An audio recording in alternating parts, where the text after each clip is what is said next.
Hey guys, Nick here. Thanks for coming by. As you can see, in a different location, stuff continues to happen at the house. Things continue to get built. Things continue to get broken.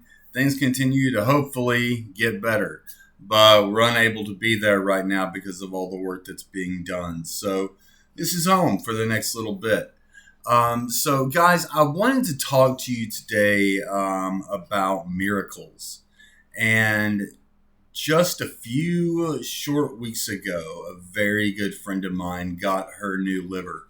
And I know that she won't mind me talking about this story. I'm not going to break her anonymity or say her name. She knows who she is. But I got to have the privilege of not literally, but metaphorically holding her hand throughout this entire process. And when I say holding hands, I don't mean like you would a child. I mean walking side by side and getting to being allowed to be brought into her process. And her story, she's one of the her story is one of those that is just so it's so inspiring to me. She got called in to Vanderbilt 4 different times, and from where we live, that's about a 3-hour drive. Saying that they had, livers for her. Get your butt in the car. Whatever you have to do, get down here and get down here as quickly as possible. One of the times they actually had 2 livers there. So if one didn't work, we've got another, we've got a backup. And there's so many things that go into having, a viable organ. It has to be the same blood type, it has to be the same phenome, it has to be the same, weight. There's so many different things, that goes into it.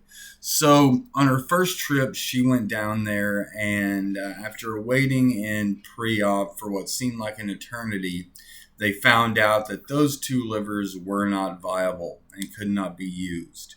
So just think about the letdown, and she's been going through this process actually longer than I have.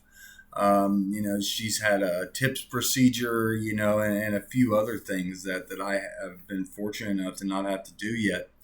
But if you can just imagine, going through all of that and then false alarm, dry run. It's an interesting thing to bring up, because I don't think a lot of people know that when an organ that's set for donation is being harvested, I hate the fact that they use that word, but that's what they call it, is being harvested from a deceased person. They don't check the organ right then and there. They take it and they send it off, and the hospital facility that's doing the transplant actually checks it there. So what happened in these cases were the livers at face value, looking at them, they looked great, so they were sent off to Vanderbilt. Vanderbilt is the place that did the analyzing of the liver, and come to find out, one had a bad lobe, and I believe one had a blood vessel that just wasn't working properly.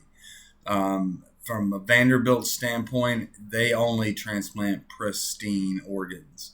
And you want that because there's already so many risks, like organ rejection, and just is it going to work? Because there's no going back. Once you transplant something, that's your one shot. So they want to make sure that all their I's are dotted, T's are crossed, all of that, and that's something that you really want.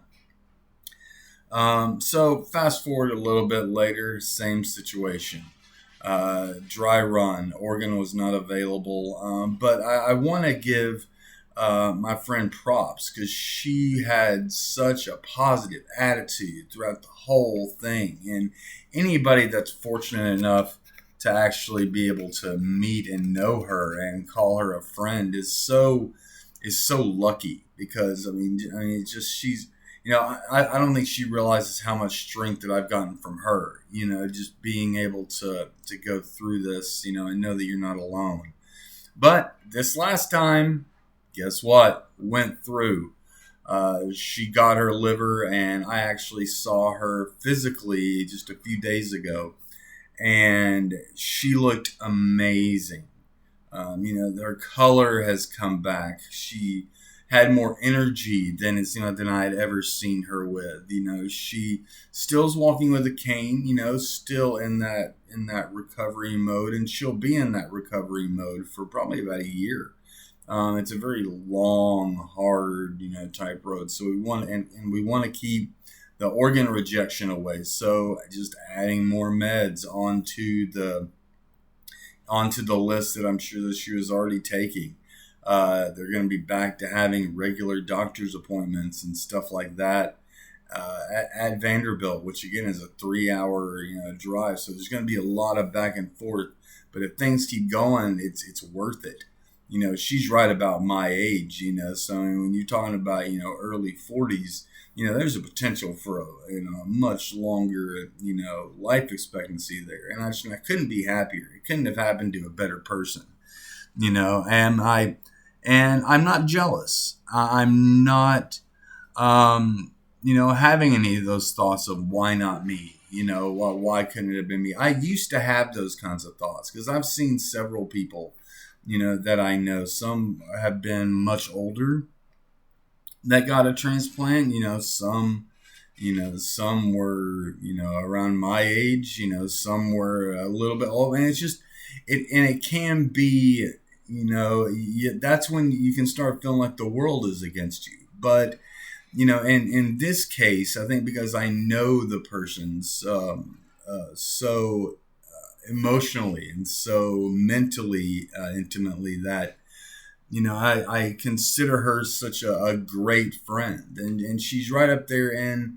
I put her in one of my best friend categories because have we known each other an extremely long time? No, we've known each other for about a year, but we share so much, just so much with this process because we actually had the same doctor. We went to the same, I don't know if it's the exact same doctor, but we went to the same liver facility. I know we had the same APRN, so I'm surprised we didn't pass each other in the halls, at some point one day. So that's how close this particular transplant is to me, and that's how important it is for me because I needed that reminder. And while I don't need a new liver right now, while I'm kind of stabilized, things could change, in a matter of days. It could change, a week and a half. 2 weeks.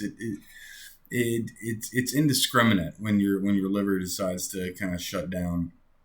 I had a battle with hepatic encephalopathy while I went away to get some mental help, and that was because my liver medications had gotten messed up. I'm so dependent on those to regulate what my liver function is doing. And so, but that's all I got. I wanted to give a quick update. As you guys know by now, I had decided to become a permanent YouTuber for 2024. I've monetized the channel, and I enjoyed doing it so much that I want you guys to continue to come along this ride with me. If you know anybody that likes to be uplifting, or just someone in general that wants to know about liver disease, maybe they're impacted by it somehow, family members themselves, point them in this direction. And also, if you like my videos, hit that like button underneath. It's free. It takes not even a second to do.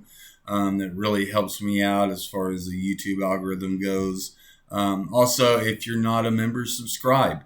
Guys, right now I have about 55 videos, I think, up right now, 5 of which are yet to be released, but they're already queued up.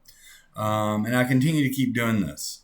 And I really appreciate all of you for taking the 10 minutes out of your day to hang out with me. So there's a link in the description box below for my support group for end-stage liver disease. It's on Facebook. It is a private group, so anything you say on there will only be heard and seen by the people in that group. myself and the admins, we personally approve or disapprove all members that are in the group. So it's a really great place to carry on chats. Lastly, my Twitter handle is down there in the description box below. Sometimes I like to do a little sneak preview on the day of a release. I normally release my stuff around noon, but I like to do a sneak peek if I think about it on Twitter for all of you faithful Twitter followers. So thanks so much, guys. I appreciate it. Love you all. Have a great day. Hope your 2024 has started nicely, and I'll talk to you later.